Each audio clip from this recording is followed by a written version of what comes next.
This is Garrison here to bring you some hope for today. Here is Alan Gonzalez, the man who keeps this place looking good. Him too. Love that guy. Hey, I want to share with you some hope for today. So I was thinking about it. We have, in a week, there's 168 hours in a week. You ever thought about that? 24 in a day, 168 in a week. And say you're sleeping 8 hours. So 8 times 7, 56.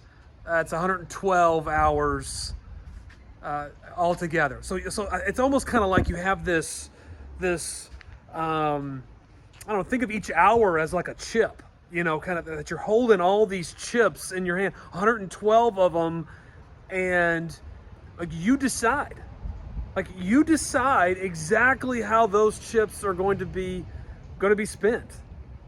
And think about that for a second.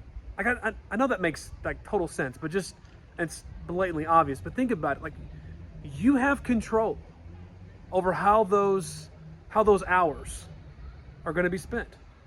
168, sleeping 56. You know, hey, if you're, you know, sleeping more than that, great. But but you get to choose. Like whatever you have, like those hours that you are awake, you get to choose how those are going to be spent. And so what I want you to do is this: simply just be mindful of this next 24-hour period of how those are being spent. Like, you think about how much time that really is. It's a lot. And so be mindful of how they're being spent, and then be intentional to spend them going forward in ways that produce things that are valuable, things that you can look back and say, I'm glad I gave an hour to that.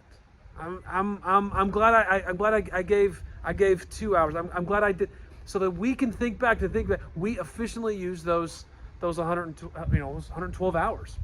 Now listen, there's going to be times, obviously, where not every single hour is going to be accounted for, and that's okay.